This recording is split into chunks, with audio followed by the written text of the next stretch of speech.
Nintendo, you know you send out newsletters, right? Well, it looks like we got ourselves another Nintendo Direct. Now I know one was rumoured to be happening, depending on who you ask, be that Wood or be it Nate the Hate. There was definitely rumours flying around about what this Nintendo Direct was going to be and what was going to be on it. But I don't think anyone wanted this Nintendo Direct. Safe to say, this one didn't live up to any of my expectations and they weren't that high to begin with. But let's get into it because there was a lot announced. Not a lot that was amazing, but there was a lot that was announced and some pretty crappy news that happened afterwards as well. The first game that graced our screens was Monster Hunter Stories 3, the continuation of the more story-focused version of Monster Hunter. I'm gonna go out here and say it, I don't like Monster Hunter. I'm waiting for the hate comments, okay, it's fine. I don't like it, I never got into the series.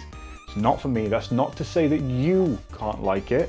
I just don't like it. What we've got here looks really interesting, the art style looks really cool, but it's just not for me. We then had like a really weird bit of information given to us, and that was we'd be getting different symbols in the top left corner of the screen to depict which console the actual games are coming out on, because not everything in this Direct was for the Switch 2, and some of it was only for the Switch 1. Obviously, it would work on the Switch 2, but it's not as if they're going to have like upgrades or anything available to them. And it was then that we saw Once Upon a Katamari, which is a continuation of the Katamari franchise, and it's not something which I've ever really dabbled in outside of like playing it for a couple of minutes over a friend's house, but they are fun games. They're just not my type of fun, but I do know they have a legacy with some players, so congratulations, there is a new one coming out for you to enjoy. It is on the Switch 1, but obviously it'll play on the Switch 2, but I don't think there's going to be any sort of upgrades available for it. We then had the next version of Just Dance get announced. Not really my bag, I'm going to be honest. The type of music that I enjoy and type of music that I listen to isn't featured. I'm not trying to be edgy or anything, just I listen to hardcore and death metal and it's just not featured on Just Dance, so until we get a Mosh Pit edition, it's not going to be something that I invest in. But if you have got rhythm, then enjoy. The next entry into the Dragon Ball Z Arena Fighter game was announced then, and it was Dragon Ball Z Sparking Zero. And again, I'm probably going to get some heat for this. I've never watched Dragon Ball Z. No, I know. It's probably something that I really should have watched, but I didn't grow up with access to cable TV. So I didn't have access to Toonami or Cartoon Network when I was a kid. So I didn't have the ability to watch this. Where I grew up, you only had like channels 1 to 4 and maybe 5 if you were lucky enough. So yeah, I didn't get that. So unfortunately it missed me.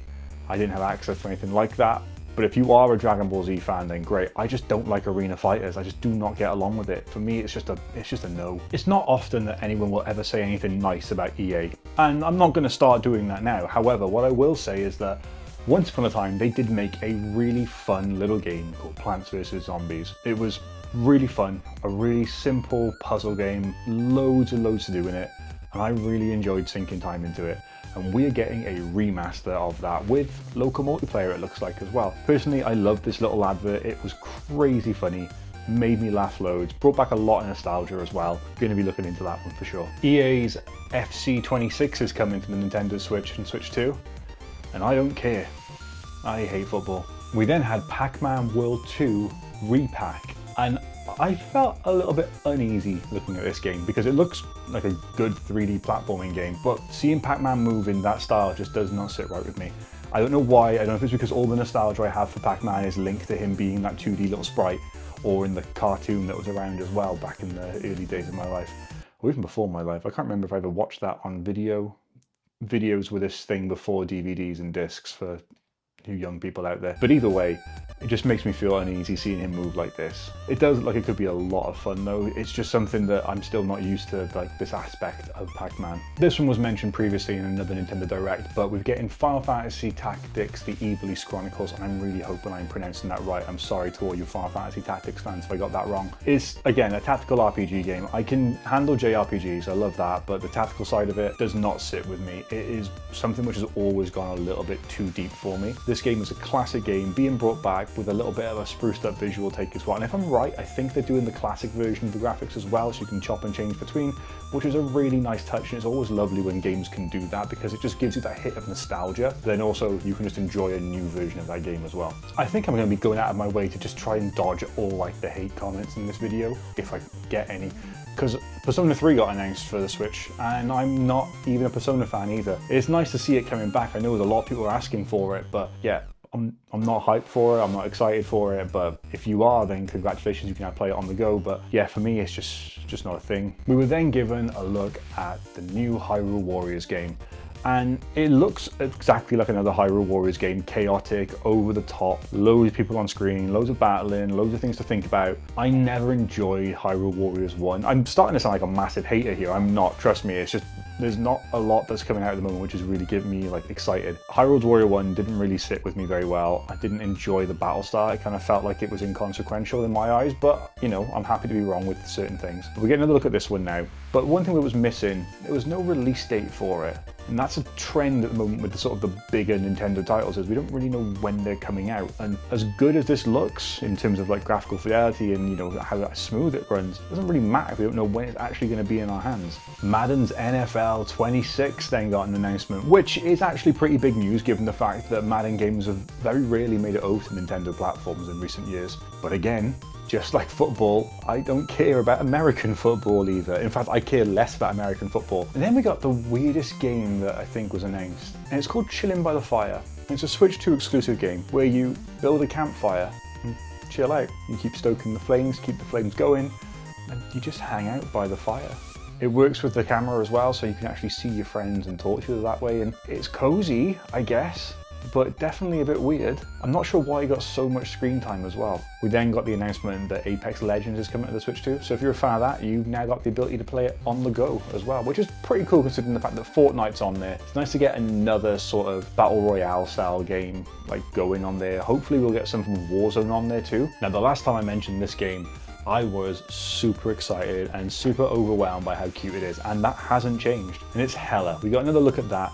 You're a mouse, you're out trying to get cures for your friends and family. I just love the idea of it. I think it looks super cute, super cool. I'm in for this. I really want to play this game. It just looks adorable. Everything about it. The music was so charming as well. This is what we want more of. Well, I want more of. Star Wars Outlaws was then announced for the Switch 2, and if I remember correctly, the Star Wars Outlaws launch was originally really poor. People paid for early access to it and then had to lose all the stuff they built up in early access because it was bugged, so that was a good thing. The game itself just wasn't amazing. If I'm honest with you, I'd probably avoid this game. It might be a good thing for Star Wars fans to have another game to play on here, but just because you have a game to play doesn't mean the game is going to be a good one, and this is not a good game. I love horror films. I hate horror games. And Kronos just gets scarier and scarier. I can remember texting my friend whilst I was watching this part and just saying to him, no, I am not, this is terrifying. Everything about this looks scary as hell. I am not touching this game with a barge pole.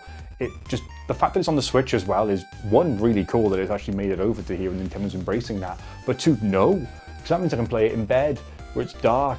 No, I want to relax there. No, nah, this is not for me. It looks super cool, but no, no.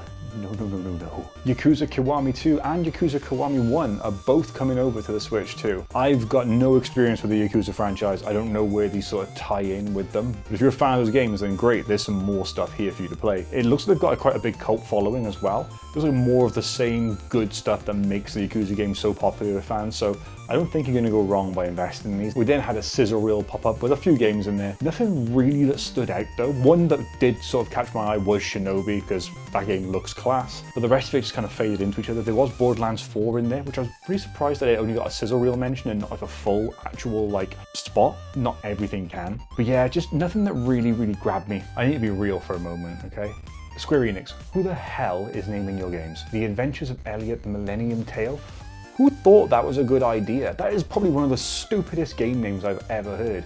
It makes him sound like he's like a British chimney sweep. The Adventures of Elliot and the Bottle of Water? Like, that's basically what I'm hearing when I see that. It looks just like a generic 2D like sprite adventure action RPG game. It doesn't look anything special. That name is just weird. The naming conventions you use in the game are just weird as well. And like, cool, I get it. Like, Octopath Traveler did really well. You can actually have other art styles available to you. We would appreciate that, okay? It's just not something that looks interesting to me, not something that looks fun. And I'm just kind of a bit bored of this sort of art style that you seem to be putting into every game. And speaking of Octopath Traveler, here's Octopath Traveler 0, which looks exactly like the game that came before it. If you blinked or closed your eyes for a few moments, you'd think they were the same game.